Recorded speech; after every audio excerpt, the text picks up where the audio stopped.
یہ جو کاشی ہوئی کہ محبت کیا ہے، عشق کیا ہے، ادب کیا ہے، یہ ابو لہب کی بولی ہے، منافقوں کی بولی ہیں، یہ ان کافروں کی بولی ہیں۔ عشق کیا ہے، محبت کیا ہے، ادب کیا ہے؟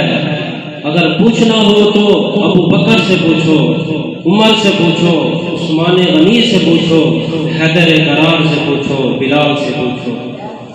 اور ایمان کا تصور بدل دینے والوں، ایمان کا تصور بدل دینے والوں، اور ایمان کو عشق مصطفیٰ سے دور کچھ اور چیز میں محصور کرنے والوں، اور ایمان کو فقط علم، فکر، تھوٹ، ایڈیالوجی، ٹیکنالوجی میں محصور کرنے والوں، اور حضور سے محبت کرنے کو شخص پرستی سمجھنے والوں۔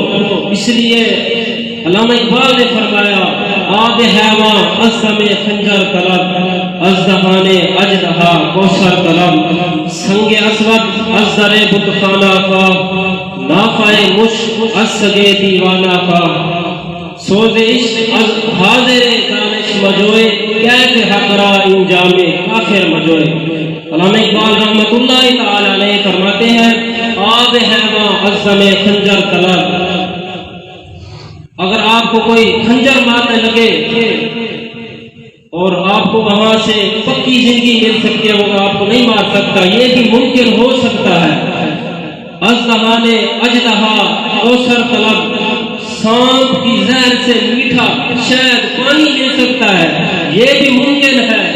سنگ اسود از در بت خانہ کا، کسی بت خانے سے اچھا پتھر مل سکتا ہے، یہ بھی ممکن ہے۔ نافع مشک از سگ دیوانہ کا، پاگل کتے سے کستوری کی خوشبو آ سکتی ہے، یہ بھی ممکن ہے۔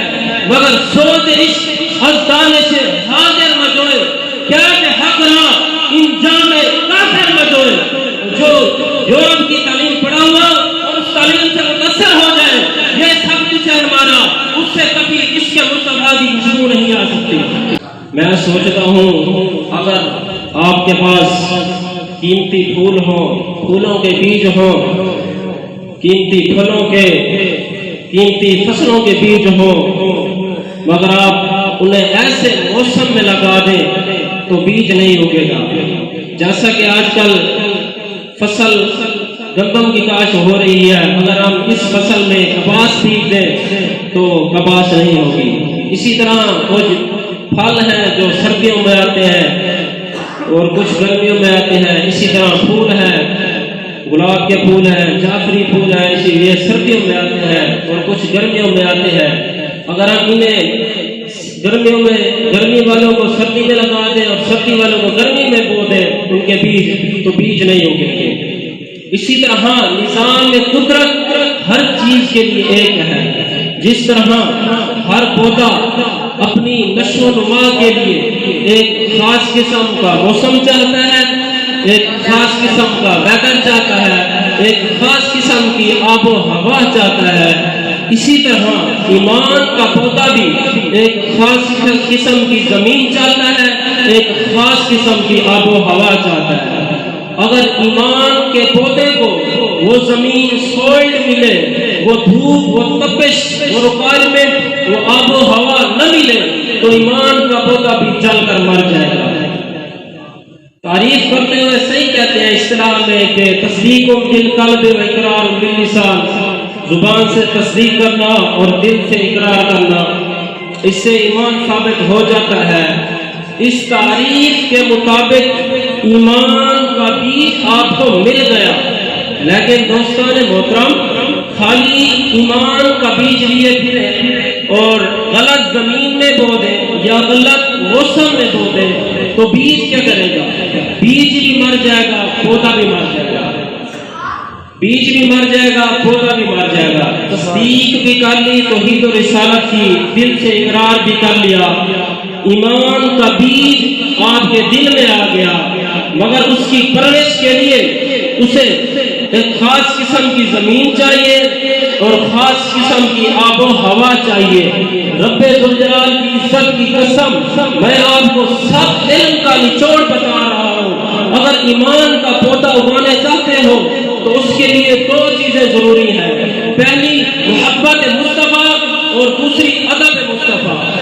اگر آپ ایمان کے پودے کو محبت کی زمین نہ دیں اور ادب کا موسم نہ دیں تو تصدیق و اقرار کے باوجود بھی ایمان کا پودا جل جائے گا، مر جائے گا، سڑ جائے گا۔ نعرہ تکبیر، نعرہ رسالت، نعرہ خلافت، نعرہ حیدری، نعرہ غوثیہ۔ لہٰذا یہ کوئی مذاق نہیں ہے کہ جس نے کلمہ پڑھ لیا اس کے بارے میں کہہ دیا کہ وہ مومن ہو گیا۔ نہیں، کلمہ تو مدینہ کے عرب بھی پڑھتے تھے، انہوں نے دعویٰ کیا کہ ہم مومن ہو گئے۔ قرآن پاک کی آیت اتری، خبردار، وہ حضور کے پیچھے نمازیں پڑھتے تھے۔ ہماری میری اور آپ کی کیا نمازیں؟ وہ حضور علیہ السلام کے پیچھے نمازیں پڑھتے تھے، روزے رکھتے تھے، جہاد کے سفر پر جاتے تھے، بول اٹھے ہم مومن ہو گئے۔ قرآن پاک کی آیت اتری، خبردار، اب یہ نہ کہو کہ ہم مومن ہو گئے، بلکہ یہ کہو قولوا اسلمنا، ہم اسلام لے آئے۔ قولوا اسلمنا، ہم اسلام لے آئے۔ ابھی اسلام کی بات کرو، مومن ہونے کی بات نہ کرو۔ لما یدخل الایمان فی قلوبکم، ابھی ایمان تمہاری دلوں کی زمین میں نہیں آیا، ابھی ایمان تمہارے دلوں میں نہیں آیا۔ تو ایمان کے لیے ایک فضا چاہیے، اور اس فضا میں زمین محبت کی ہو اور آب و ہوا ادب کی ہو۔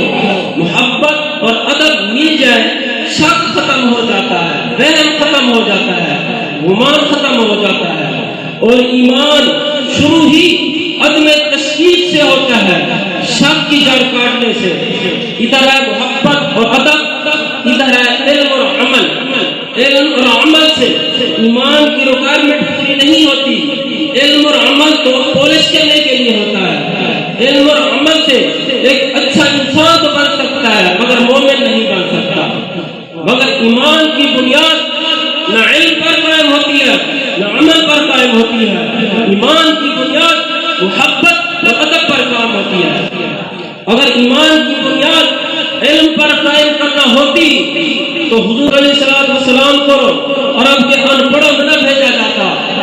آقا علیہ السلام کو بیشک کے لیے زمین یونان میں بھیجا جاتا، روم میں بھیجا جاتا، جہاں پہلے علم موجود تھا۔ پھر وہ زمین کیوں چنی جہاں سرے سے علم موجود نہیں تھا؟ 15 لاکھ 10 لاکھ مکہ کی آبادی تھی اس وقت، صرف 15 آدمی اپنا نام لکھ سکتے تھے، دستخط کر سکتے تھے۔ قرآن کہتا ہے ان پڑھوں میں بھیجا، والذی بعث فی الامیین رسولا، ان پڑھوں میں بھیجا۔ کیوں بھیجا؟ اس لیے بھیجا کہ ایمان کی نشو و نما کے لیے علم ضروری نہیں، ایمان کی نشو و نما کے لیے محبت اور ادب ضروری ہے۔ اگر علم غالب آ جائے محبت کو داخل نہیں ہونے دیتا، محبت آ جائے زبان پر تالا لگ جاتا ہے۔ محبت کہتی ہے بولنا نہیں، علم مقابلہ کرتا ہے، علم کہتا ہے بول، علم معاذرہ کرتا ہے۔ محبت کہتے ہے نہیں، مقابلہ کرنا حرام ہے۔ شیطان نے طریقہ علم اپنایا، جب حکم ہوا اسجدوا لآدم، حضرت آدم علیہ السلام کو سجدہ کرو، تو اس کا علم بول اٹھا کہ میں اس بشر کو کیسے سجدہ کروں؟ قال انا خیر منہ خلقتنی من نار وخلقتہ من طین، تو نے مجھے آگ سے بنایا، اس کو مٹی سے، آگ اوپر جاتی ہے، مٹی نیچے گرتی ہے، میرا علم کہتا ہے میں اس سے بہتر ہوں۔ تو ابلیس کو علم نے ڈوبا، وہ اس کا ایمان بھی ختم ہو گیا۔ اب یہ سب معاملہ فرشتہ بھی دیکھ رہے تھے اور اللہ تعالیٰ کو سن رہے تھے کہ میں نے بشر بنایا مٹی سے، اور یہ سب کچھ ابلیس نے بھی دیکھا، فرشتوں نے بھی دیکھا، مگر ابلیس کا علم بول اٹھا کہ میں سجدہ نہیں کرتا۔ فرشتوں نے سوال بھی کیا یا باری تعالیٰ کیسے خلیفہ بنایا ایسے شخص کو؟ تو پتہ چلا علم ادھر بھی تھا، علم ادھر بھی تھا، مگر ابلیس نے فیصلہ علم سے کرنا چاہا تو خدا نے مردود بنا کر نکال دیا، شیطان کر دیا۔ اور جب فرشتوں کی باری آئی ان کے سوال کے جواب میں فرمایا انی اعلم ما لا تعلمون، خاموش ہو جاؤ، میں جانتا ہوں تم نہیں جانتے۔ اب میرا سوال ہے آپ سے، دو آدمی بٹھا دیں، ایک پیکر علم اور دوسرا پیکر محبت، اور یہ جواب اللہ تعالیٰ کا جواب ہے قرآن پاک میں، میں جانتا ہوں تم نہیں جانتے۔ اب یہ جواب ان دونوں کو دیں، ایک نرا عالم اور ایک نرا عاشق، بولے علم والا مانے گا، علم والا نہیں مانے گا، وہ تو کہے گا میں کیوں، میں تو جانتا ہوں، وہ نہیں کرنے والا آ جائے گا۔ اور محبت والا جب یہ جملہ محبوب کا سنے گا میں جانتا ہوں تم نہیں جانتے، وہ سر جھکا جائے گا۔ علم اکڑ پیدا کرتا ہے، ایروگنس پیدا کرتا ہے، محبت جھکاتی ہے، علم سوچتا ہے یہ کروں یا نہ کروں، محبت مجنوں کے کتوں کے پاؤں بھی چماتی ہے، محبت کہتی ہے چون۔ اس لیے اللہ تعالیٰ نے شروع میں دو باتیں فرما دی، ذالک الکتاب لا ریب فیہ، نہیں ہے کوئی شک اس میں، بولے علم مانے گا کہ نہیں ہے کوئی شک اس میں۔ ابھی قرآن پاک کی ابتدا ہے، دلائل بعد میں ہے، مگر شک اور رد پہلے کر دیا کہ نہیں ہے کہ اس کتاب میں کوئی شک ہی نہیں ہے۔ علم نہیں مانے گا، وہ کہے گا کوئی دلیل ہو، علم کبھی بھی ایسی بات نہیں قبول کرتا۔ اللہ تعالیٰ نے فرمایا اے علم تو قبول ہی نہ کر، میں نے تجھے ایمان کی بنیاد ہی نہیں رکھا۔ تو ایمان کی بنیاد کیا ہے؟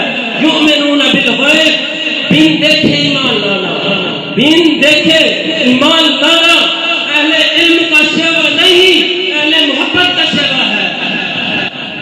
بن دیکھے ایمان لانا اہل علم کا شیوا نہیں، اہل محبت کا شیوا ہے۔ تو قرآن پاک کی ان دو آیتوں نے ہمیں سبق دے دیا، ایمان کا پودا علم کی زمین میں نہیں اگتا، محبت اور ادب کی زمین میں اگتا ہے۔ دعا ہے اللہ تعالیٰ حضور سے محبت، سچی محبت کرنے کی توفیق عطا فرمائے۔